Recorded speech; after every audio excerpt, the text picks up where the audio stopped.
Sir ये बुढ़ापा क्यों होता है?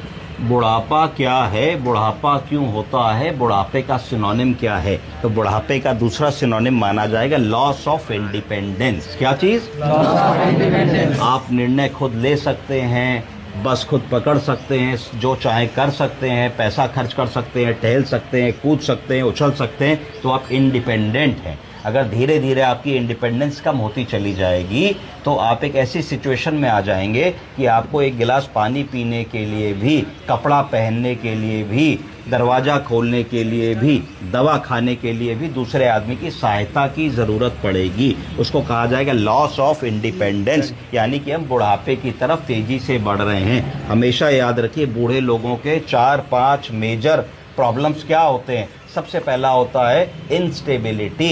इंस्टेबिलिटी का मतलब है कि मैं आपसे कहूँ ज़मीन पे बैठो बेटे, ऐसे ही बैठ जाओ, बैठो, उठो उठो, बैठो उठो, तो तुम आराम से कर सकते हो। अभी बुजुर्ग आदमी से कहा जाए कि ज़मीन पे उठ के बैठिए तो ऐसे ऐसे बैठेंगे, वो गिर भी सकते हैं, तो इसको कहा जाएगा इंस्टेबिलिटी। क्या कहा जाएगा? इंस्टेबिलिटी, कि वो इंस्टेबल होने लगे हैं, गिर सकते हैं, पहली समस्या आने लगेगी। दूसरा आई क्या आएगा? दूसरा आएगा इमोबिलिटी। अभी इस बच्चे से कहे भैया जरा नीचे चले जाओ, जरा सा कुछ ले आओ, तेजी जाना, तो दौड़ता हो जाएगा, दौड़ता हुआ 2 मिनट में चला जाएगा।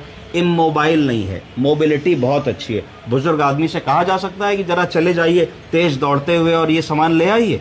नहीं कहा जा सकता है। बुजुर्ग तो बहुत बड़ी बात है, 50-55 साल के आदमी से आज नहीं कहा जा सकता कि तेज चले जाओ और दौड़ते हुए चले जाओ। तो इमोबिलिटी दूसरा कारण आ गया। तीसरी चीज आई इंटेलेक्चुअल इम्पेयरमेंट। इंटेलेक्चुअल इम्पेयरमेंट का मतलब है भला बुरा सोचने की क्षमता धीरे धीरे कम होने लगती है। जैसे तुम्हारे अंदर भला बुरा सोचने की क्षमता बराबर है, कोई तुमसे कहे कि भाई ये कर लो वो कर लो, तो तुम सोचोगे, दिमाग लगाओगे, अपने दोस्तों से डिस्कस करोगे, तब चीज़ करोगे। तो ओल्ड एज जैसे ही होती है तो उनका इंटेलेक्चुअल इम्पेयरमेंट कम होने लगता है। इसीलिए आपने सुना होगा ऑनलाइन फ्रॉड्स, बैंक फ्रॉड्स, लोग फ़ोन करके फंसा लेते हैं, पैसा ले लेते हैं, ऐसे काम करते हैं, तो इस तरीके की चीज़ें होने लगती हैं। चौथी चीज़ है इनकॉन्टिनेंस। इनकॉन्टिनेंस का मतलब है कि लैट्रिन और बाथरूम बताने की ताकत कम हो जाती है।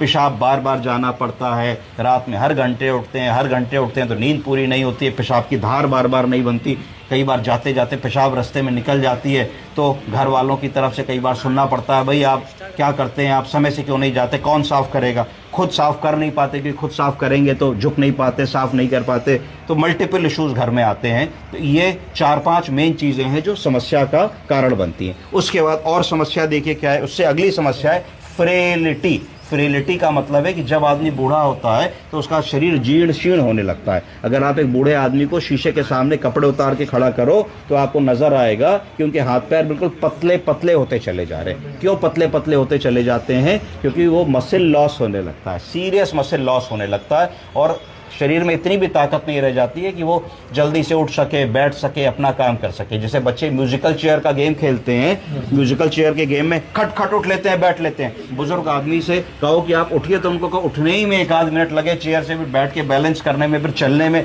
फिर अगली चेयर तक जाने में। तो ये फ्रेलिटी है, इसको फ्रेलिटी की तरीके से समझा जा सकता है। दूसरी चीज़ है सार्कोपीनिया। सार्कोपीनिया का मतलब है कि आपसे कहा जाए भाई अचार की बरनी का ढक्कन खोल लो, तो भैया तड़ से पकड़ेंगे, खोल देंगे। बुजुर्ग आदमी से कहा जाए तो उनकी ग्रिप ही नहीं बनेगी, फ्रेल हो गए, है ना। प्लास पेचकस वाला काम नहीं कर पाएंगे क्योंकि फ्रेल हो गए, बहुत जोर नहीं लगा पाएंगे क्योंकि फ्रेल हो गए। सार्कोपीनिया हो गया। तो loss of muscle strength, loss of muscle power और लॉस ऑफ मसल वॉल्यूम, तीनों चीज़ें बुजुर्ग आदमी में हो जाएंगी। उसके बाद एनोरेक्सिया ऑफ एजिंग। जैसे जैसे हम बुजुर्ग होते चले जाते हैं, हमारी भूखें कम होती चली जाती है, हमारी डाइट कम होती चली जाती है। पहले 3 रोटी खा रहे होते हैं, फिर 2 रोटी हो जाती है, फिर 1 रोटी हो जाती है, फिर दाल के पानी में आ जाते हैं, मट्ठे पे आ जाते हैं और कम हो जाते हैं। तो ये एक गंभीर बीमारी, अगर ये हो रहा है तो हमको देखना चाहिए कि ऐसा क्यों हो रहा है और क्या ऐसा करें कि इससे हम बच सकते हैं। Social isolation. जब ये सारी चीज़ें हमारे ऊपर आने लगती हैं तो क्या होने लगता है, अरे बाबू जी आप कहाँ जाएंगे शादी में, वहाँ तो बहुत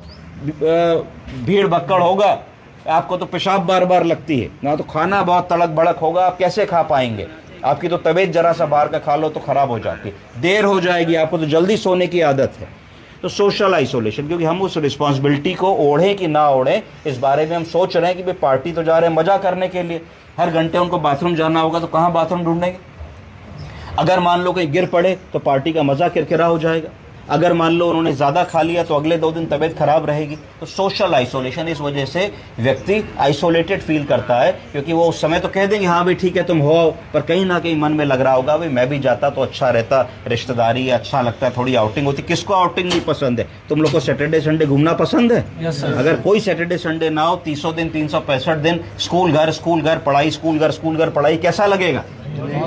बुरा लगेगा ना। तो फिर बुजुर्ग आदमी के एंगल से सोचो, वो भी तो आदमी है, कल तुम भी तो एडल्ट होगे और परसों बुजुर्ग होगे, तो इच्छाएं खत्म हो सकती हैं? नहीं हो सकती है ना। तो इसको हमको सोचना है। तीसरी चीज है लोनलीनेस। लोनलीनेस का मतलब एकाकीपन, अकेलापन। अगर तुम्हारे सारे दोस्त हट जाएं और तुमको स्कूल अकेले भेजा जाए, घर अकेले भेजा जाए, बहुत बड़ा आलीशान घर बना दिया जाए, एसी वेसी लगा दिया जाए, तो मोटर गाड़ी खरीद दी जाए, टीवी और इंटरनेट लगा दिया जाए, कितने दिन हम में से लोग खुश रह लेंगे? 2 से 4 दिन में पस्त हो जाओगे। जैसे घूमने के लिए कहीं जाते हो, नैनीताल, कश्मीर, शिमला, मनाली, तो 2-4 दिन तो बढ़िया, होटल का खाना बढ़िया लगता है, होटल का कमरा अच्छा लगता है। चौथे दिन अपना घर, अपने लोग, अपनी परिवार और अपनी चीज़ें याद आए। तो लोनलीनेस सबसे बड़ी चीज़। ना वो बाहर जाते हैं, ना उनके दोस्त होते हैं, ना उनके पास लोग आते हैं। ऐसा क्यों होता है? क्योंकि समाज इस तरीके का हो गया है कि हमको जिससे लाभ है उसी से लालच है, हम उसी को सलाम बजाते हैं, जिससे हमारा काम खत्म हो जाता है, उससे सलाम बजाना बंद कर देते हैं। जो आदमी आज बुजुर्ग है, कल वो प्रोडक्टिव और क्रिएटिव था, कहीं नौकरी कर रहा होगा, कहीं दुकान कर रहा होगा, कहीं पढ़ा रहा होगा, कुछ कर रहा होगा, तो उससे बहुत लोग जुड़े थे। अब वो आउट ऑफ द जॉब हो गया, तो घर में आ गया, तो किसी से उसका फायदा नहीं हो रहा है। तो क्योंकि समाज उस तरीके का है, तो वो चीज़ खट से भूल जाता है कि क्या उसको मिला या क्या उसने किया। अब कहता है बेकार है जी, तो लोनलीनेस होने लगती है। तो ये सारी चीज़ें, तो अगर हम इन सब चीज़ों को समय से पहले पकड़ लें और समय से पहले अगर इनको काम करना इन पे शुरू करें, तो क्या क्या चीज़ें बचेंगी? डिसेबिलिटी बचेगी। क्या बचेगी? डिसेबिलिटी। जब डिसेबिलिटी बचेगी तो हॉस्पिटलाइजेशन कम हो जाएगा,